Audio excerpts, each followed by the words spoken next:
Assalamualaikum warahmatullahi wabarakatuh. Kali ini kita akan membahas tentang perkembangan kurikulum di Indonesia, yang mana untuk tahun ajaran 2022-2023 nanti akan diberlakukan kurikulum terbaru, yaitu kurikulum prototype.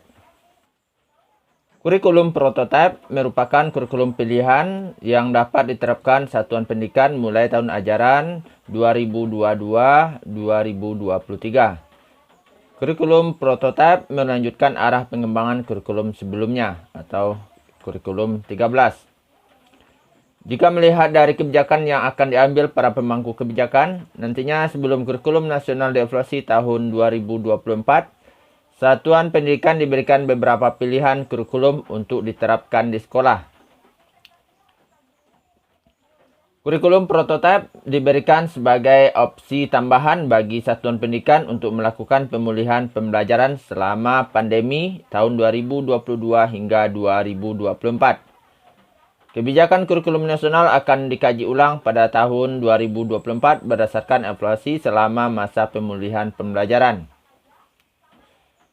Kurikulum paradigma baru ini akan diberlakukan secara terbatas dan bertahap melalui program sekolah penggerak dan pada akhirnya akan diterapkan pada setiap pendidikan yang ada di Indonesia. Nah, untuk itu mari kita bahas sedikit tentang kurikulum prototype yang akan diterapkan tahun ajaran 2022-2023 ini. Baik, kita kutip dari slide yang di-share oleh teman SMA, Pemikir Pejuang Pemimpinan, sma.kemendikbud.go.id. Kurikulum prototype salah satu opsi kebijakan kurikulum untuk membantu pemulihan pembelajaran dan memberikan kemerdekaan kembali kepada guru. Pada tingkat SMA, penerapan kurikulum prototype tidak akan mengotakkan siswa berdasarkan jurusan IPA, IPS, dan bahasa. Melainkan kurikulum ini, siswa kelas 11 dan 12 bisa milih kombinasi mata pelajaran sesuai dengan minatnya. Untuk kelas 10, mata pelajaran seperti SMP. Mata pelajaran IPA dan IPS di kelas 10 SMA belum dipisahkan menjadi mata pelajaran yang lebih spesifik. Namun demikian, satuan pendidikan dapat menentukan bagaimana muatan pelajaran di organisasi. Pengorganisasian pembelajaran IPA atau IPS sebagai berikut. Muatan IPA atau IPS terintegrasi. Misal, mata pelajaran fisika, kimia, biologi dipadukan dalam satu tema menjadi problem-based learning atau pembelajaran berbasis masalah. Yang kedua, muatan IPA atau IPS bergantian diajarkan di blok waktu terpisah. Jadi, fisika, kimia, dan biologi dipisah jam pembelajarannya. Diikuti unit pembelajaran inquiry yang mengintegrasikan muatan IPA atau IPS tersebut.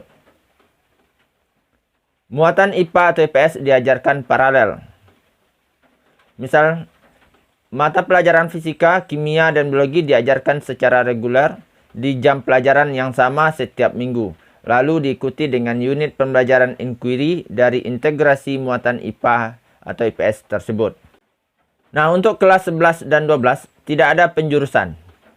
Kelas 11 dan 12 tidak ada jurusan IPA, IPS, dan bahasa. Kelompok mata pelajaran di kelas 11 dan 12 dibagi menjadi 5 kelompok utama. Yaitu, yang pertama, kelompok mata pelajaran umum. Wajib diikuti semua siswa SMA. Kedua, kelompok mata pelajaran matematika dan IPA. SMA wajib menyediakan minimal 3 mata pelajaran di kelompok ini. Ketiga, kelompok mata pelajaran IPS.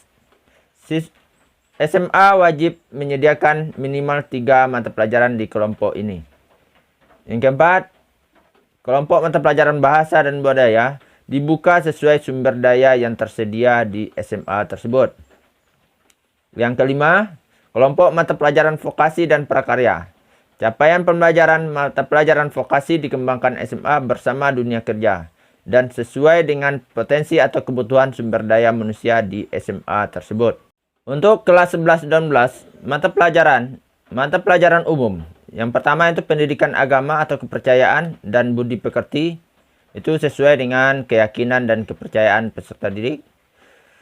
Yang kedua, pendidikan Pancasila dan kewarganegaraan. Ketiga, bahasa Indonesia, matematika, bahasa Inggris, pendidikan jasmani, olahraga, dan kesehatan. Selanjutnya, sejarah.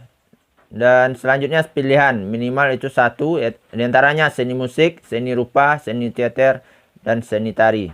Yang kedua, mata pelajaran MIPA, fisika, kimia, biologi, informatika, matematika tingkat lanjut.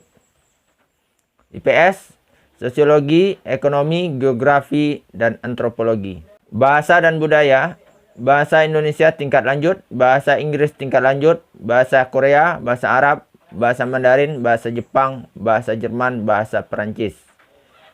Untuk mata pelajaran vokasi dan prakarya, prakarya membatik, servis elektronik, desain grafis, dan lain-lain sesuai sumber daya yang tersedia. Nah, itulah jenis mata pelajaran yang akan ada pada kurikulum prototipe yang akan diterapkan tahun ajaran 2022-2023. Mudah-mudahan ini memberi pencerahan bagi kita dan bisa kita terapkan nantinya. Terima kasih. Assalamualaikum warahmatullahi wabarakatuh.